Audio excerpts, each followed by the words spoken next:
Bismillahirrahmanirrahim. Assalamualaikum warahmatullahi wabarakatuh. Alhamdulillah wassalatu wassalamu ala Rasulillah wa ala alihi wa sahbihi wa mawala bi ihsanin ila yaumil qiyamah. Sahabat-sahabatku pecinta Allah dimanapun kau berada. Alhamdulillah hari ini kita memasuki bulan Ramadan dalam jilid 2 versi Corona. Masya Allah. Banyak yang berkata, Pak Ustadz, mengapa Allah menimpakan musibah yang begitu berat kepada kita hingga 1 tahun lebih. Wabah pandemi ini tetap berjalan dan berada di antara kita. Bahkan sudah melewati 2 Ramadan bersama dengan musibah COVID-19 atau Corona. Sahabat-sahabatku, ada sebuah ayat yang wajib kita muhasabah di dalam diri kita. Di mana Allah berfirman, وَضَرَبَ اللَّهُ مَثَلًا قَرْيَةً كَانَتْ آمِنَةً مُطْمَئِنَّةً. Allah Subhanahu wa Ta'ala telah memberikan percontohan akan datangnya suatu perkampungan, akan adanya suatu kota, kanat aminatan, hidupnya tentram, mutmainnah, penuh dengan ketenangan, penuh dengan kedamaian. Kemudian apa yang terjadi? Ya'tiha rizquha ragadan min kulli makan. Allah memberikan rizki yang berlimpah dari seluruh penjuru arah. Namun mereka bukan mencintai Allah, bukan menjalankan ibadah kepada Allah, fakafarat bi an'umillah. Mereka justru mengkufuri nikmat-nikmat Allah dengan bermaksiat dan lain sebagainya. Apa yang terjadi? Kemudian Allah berjanji, fa'adhaqallahu libasal ju'i libasal ju'i wal khauf. Allah pun memberikan rasa lapar dan juga Allah berikan mereka rasa takut bima kanu yasnaun, terhadap apa yang mereka lakukan. Sahabat-sahabatku yang berbahagia, tidak ada satu musibah yang menimpa suatu daerah kecuali itu terjadi karena kelakuan kita sendiri.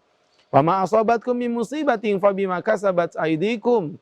Dan tidaklah satu musibah menimpa diri kalian kecuali itu berasal dari tangan kalian sendiri. Untuk itu sahabat-sahabatku yang berbahagia, jamaah yang dimuliakan Allah Subhanahu wa Ta'ala, mari kita bermuhasabah. Ada apa dan mengapa Allah menimpakan wabah COVID-19 terkhusus di bulan Ramadan yang suci ini? Yang pertama, karena Allah begitu sayang kepada kita, Allah menunjukkan ekspresi cintanya melalui bentuk ujian kepada kita. Muncul pertanyaan, Pak Ustadz, apakah mungkin orang cinta tapi malah diuji? Bukankah orang cinta itu harusnya disayangi?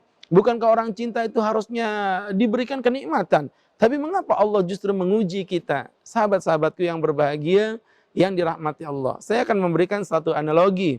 Seorang orang tua pulang ke rumah menemukan anaknya sedang bermain-main dengan anak tetangga. Ya, ketepatan mandi air paret sehingga badannya penuh dengan lumpur. Kemudian orang tuanya pulang dengan begitu emosi. Orang tuanya menjewer anak tersebut. Sekarang pertanyaan saya, siapa yang dijewer oleh orang tuanya? Apakah anak sendiri atau anak tetangga? Yang pertama kali dijewer pasti adalah anaknya sendiri. Padahal kalau kita tanya siapa yang paling dicintainya, pasti yang paling dicintainya adalah anaknya sendiri. Ia cinta tapi dijewer. Itulah cinta terkadang membutuhkan pengorbanan. Di mana Allah pun memandang kita sebagai hamba yang dhaif. Allah lihat kita ada kekurangan, Allah lihat kita ada kelemahan, maka Allah Subhanahu wa Ta'ala menjewer telinga kita karena Allah masih punya care kepada kita. Allah masih punya perhatian kepada kita.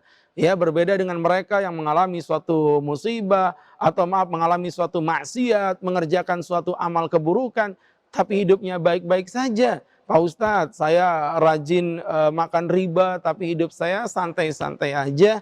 Pak Ustadz, saya jarang sholat, tapi saya sukses-sukses aja.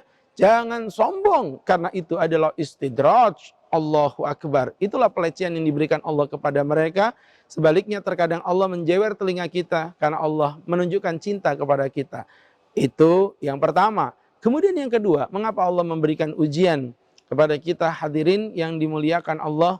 Karena Allah ingin menggugurkan dosa-dosa kita.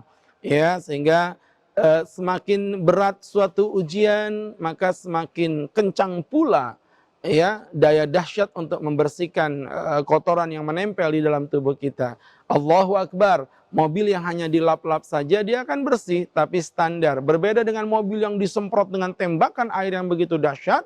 Allahu Akbar, maka akan menghasilkan suatu kebersihan yang luar biasa. Maka ujian corona ini berat, betul.